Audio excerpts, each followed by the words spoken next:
lot of people these days are concerned about the rise of AI. Dangers of AI. Artificial intelligence. AI could manipulate or possibly figure out a way to kill humans. Does it frighten you? Does it worry you, AI? Somewhat. Many people fear the impact AI will have on their lives. This is getting dangerous. Both Sam Altman and Elon Musk say they can help with that. We understand more about how to make AI safe. We're going to make sure humanity's okay here. But they disagree on how to get there and who should control the technology. I don't trust OpenAI. I don't trust Sam Altman. I think he's probably just trying to slow us down. Each has a track record of saying one thing, then doing another. Together, this raises some serious questions about governance, transparency, and profit. This is the story of Elon Musk versus Sam Altman. Today, we're going to see how they went from co-founding OpenAI in 2015 to feuding in public in 2025. A rivalry between big tech billionaires.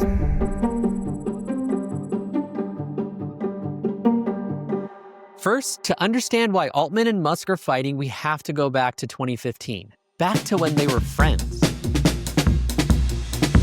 I'm looking for a new video game to play. Can you give me a recommendation? Overwatch. I play Overwatch. Yeah, it's Anything great. else? This is Elon Musk. He's a world-famous founder and the mind behind Tesla and SpaceX. You're Elon Musk. I am. This is Sam Altman. As a president of Y Combinator, Altman is well-respected for spotting market opportunities and helping startups like Airbnb and Stripe scale. Next, you're about to see one of their midweek catch-ups. The following story is recreated based on insider accounts. August 2015, Wednesday, 8 p.m. Madera is a popular restaurant in the Bay Area. In a private spot at the back, Musk and Altman sit across from each other. Tonight's topic is the future of artificial intelligence. The rise of the machine. Musk believes in the technology, but he's vocal about his concerns. Just listen to what he has to say here. With artificial intelligence, we are summoning the demon. You know all those stories where there's the guy with the pentagram and the holy water, and he's like, yeah, he's sure he can control the demon. Doesn't work out. Altman also sees the risk, but he's still optimistic about the possibilities. He writes about creating a framework for how we figure out a safe and happy future for coexisting with SMI. To Altman, the real question is about who shapes the technology first and ensuring that AI is aligned with human values. And by the end of dinner, Altman and Musk are on the same page. As their ride pulls up, they agree they need to do something to stop the bad guys, like Google, trying to earn money and power from AI's potential.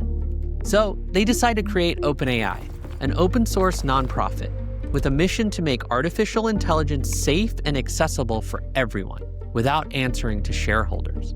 In December, they recruit top talent and secure $1 billion in funding. And for a while, life is good at OpenAI. They're sticking to the mission and researching moonshot projects. However, in just a few years, one insight is about to cause infighting and Musk pulling his entire investment.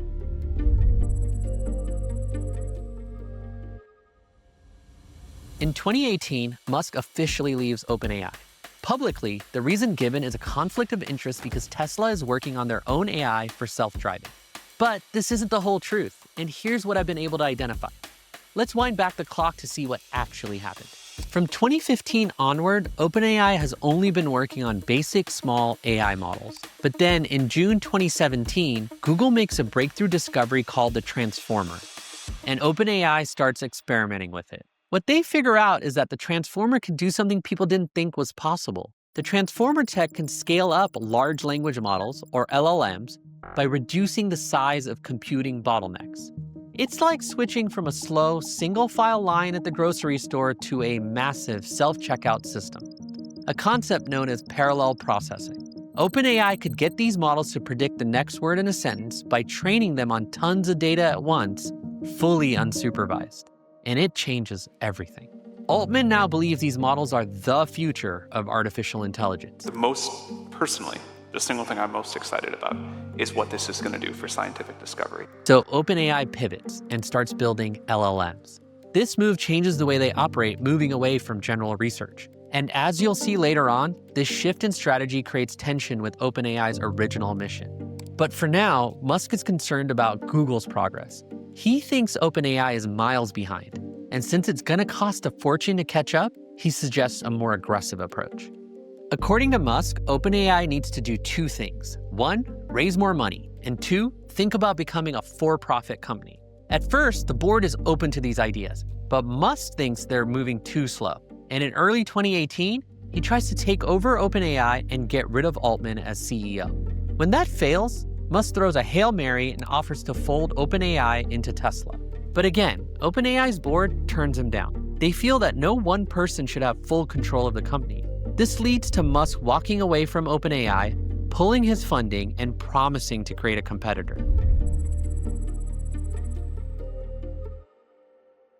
But first, how the hell does OpenAI survive without Musk's money? Because by the start of 2019, their social mission is hanging by a thread. Altman says OpenAI needs billions of dollars in capital, but nobody wants to hand out that kind of money to a nonprofit. So Altman creates something unique. He's not quite convinced about becoming a for-profit just yet. That comes later. Instead, he comes up with a new model he calls a capped profit. It's a system that's part charity, part corporation. The model is so rare that I struggle to find another example. So let's break down how OpenAI uses it. There's essentially two companies. One is the parent and the other is a subsidiary. At the top sits OpenAI Incorporated, which is the nonprofit. Then below that is OpenAI LP, which is sometimes called the lab or just OpenAI. This is the capped profit company. And here's how it works. Investors can make profits, but only up to a limit. More specifically, 100 times what they put in.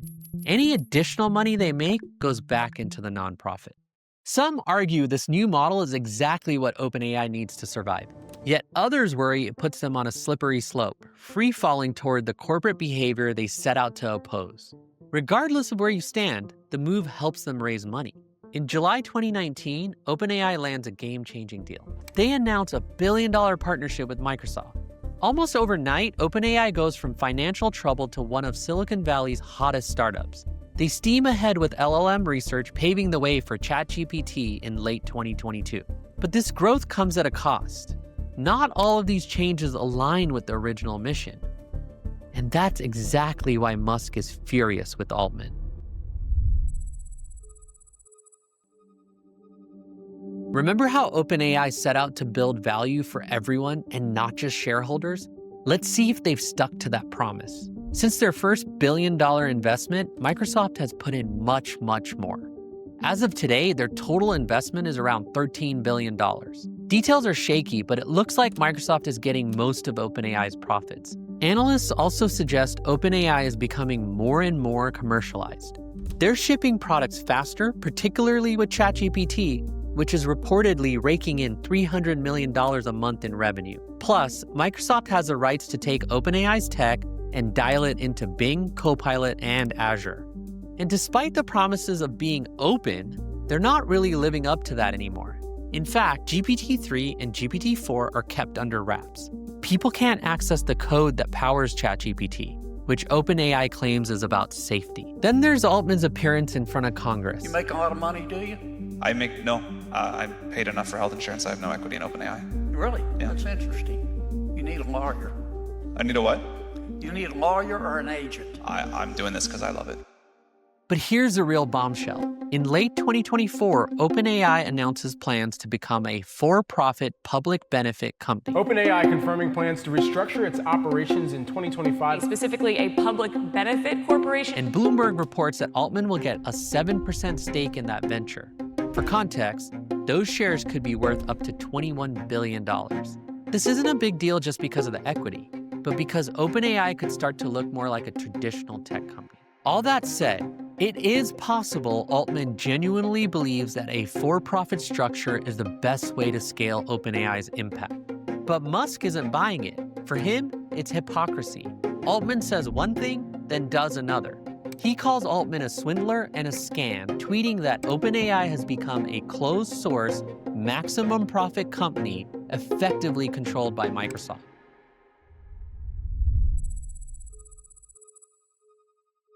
If you're rooting for Musk against scam Altman, hold that thought for just a second, because Musk might not be that different. Elon Musk is suing OpenAI. He's suing OpenAI because he thinks they've abandoned their mission and become too commercialized. Musk even offers to buy them out for $97 billion, saying he would pull his offer if OpenAI goes back to being open source.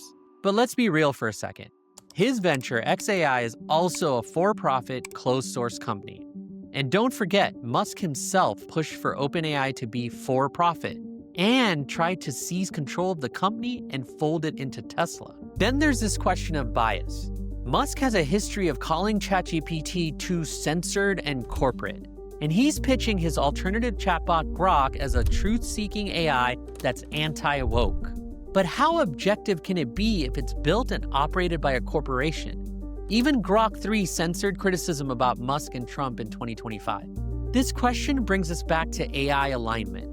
How sure can you be that a for-profit model, whether it's xAI or OpenAI or Google, can align with human values? There's a real risk it could just churn out answers that benefits whoever controls it. The AI is optimizing the compression, and the compression is optimizing the AI. Everything that makes it successful is exactly what makes it dangerous. So Musk's war against OpenAI makes you wonder, is it about a broader social mission, or is it just a game to catch up with the competition?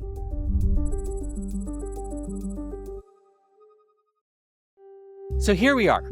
The AI wars are just beginning. On one side, there's what some people would call the evil you know, like Google and Meta. But then there's these two. Musk claims nobody but him can be trusted to save us from a dystopian future. Meanwhile, Altman says he's trying to shape a brighter outcome, even if it means inching closer to becoming a for-profit company. Both clearly want to come out on top, whatever it takes. And maybe that's just the reality. The cost of winning might be too high for a nonprofit. Who then do you trust to control the future of AI?